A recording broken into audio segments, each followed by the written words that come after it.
আসসালামু আলাইকুম রহমতুল্লাহি আবরাকাতু। আজকে আমরা চলে আসলাম আরবি হাঁসের খামারের আরও একটি নতুন ভিডিও নিয়ে।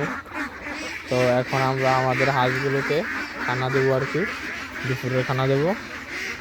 তো আজকে আমরা আলোচনা করব আমাদের এই হাঁসগুলোর বয়স নিয়ে এবং আমাদের আরবি হাঁসের খামারের হাঁসগুলো প্রতিদিন কত টাকার খানা খাচ্ছে ওই হিসাবটাই আমরা আজকে আপনাদের সামনে তুলে ধরবো। আশা করি সবাই আমার পাশে থাকবেন, লাইক করে শেয়ার করে পাশে থাকবেন।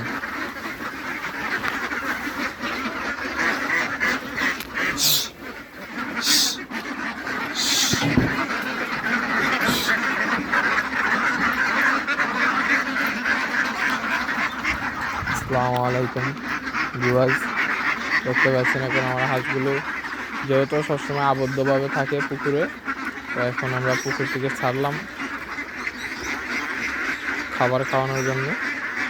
তো ভিউয়ার্স, যেটা বলতেছি, আজকে ভিডিও আসার মূল কারণ হচ্ছে আমাদের আজকে হাঁসের বয়স 3 মাস প্লাস।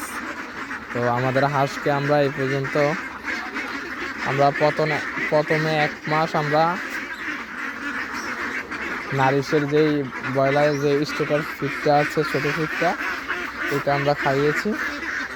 তো তারপর যেটা আমাদের হাঁসের 1 মাসের উপরে হয়ে গেল বয়স, তারপরে আমরা ধান ভুট্টা একসাথে মিক্স করে ভাঙিয়ে খাওয়ানো শুরু করলাম। তো এই পর্যন্ত চলমান। কিন্তু আরেকটা কথা আবার আমি বলে রাখি যে আপনারা কেউ আবার কন্টিনিউ ধান ভুট্টা খাওয়াতে যাবেন না। ভুট্টার পরিমাণটা যাতে সবসময় কম থাকে। যদি ভুট্টার পরিমাণটা বেশি হয়ে যায় তাহলে আমি দেখেছি আমার হাঁসের পা পড়ে যায়।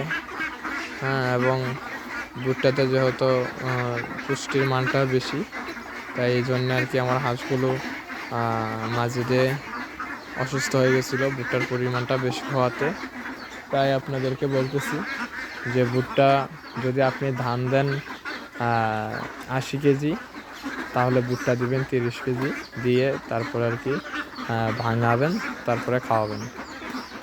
তো ভিউয়ার্স, আরেকটি কথা হচ্ছে কি, যে রোগ হওয়ার কথা হাঁসের খামারে, তো আমি রীতিমতো ওই রোগের মুখোমুখি হয়েছি এবং কি আমার এই হাঁসগুলো কিন্তু ডাক প্লেগ ভ্যাকসিন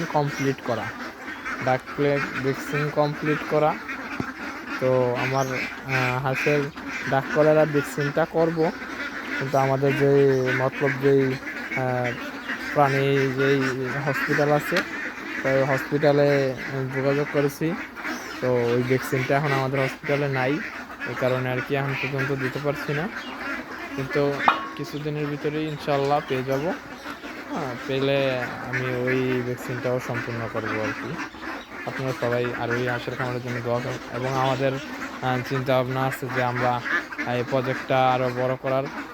তো আমার ইচ্ছা আছে যে আল্লাহ পাক যদি ইচ্ছা পূরণ করে, আমার ইচ্ছা আছে যে আমার হাঁসের খামারটাকে আমি 10,000 করবো ইনশাআল্লাহ। সবাই আমার জন্য দোয়া করবেন।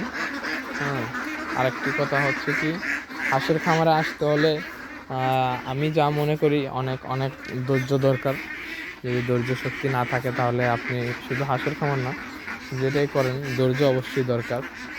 আর যদি ধৈর্য না থাকে তাহলে কোনো কিছুতে সাকসেস হওয়া আমি মনে করি আর কি সম্ভব না।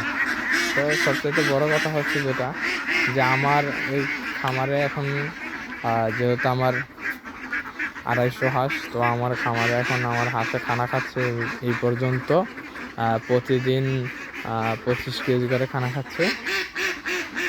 এবার 25 কেজি করে খানা খাচ্ছে। তো আপনারা হিসাব করে নেবেন যে আমার হাঁস প্রতিদিন কত টাকার খাবার খাচ্ছে। কেজি হচ্ছে 40 টাকা কেজি। তো আপনারা হিসাব করে নেবেন।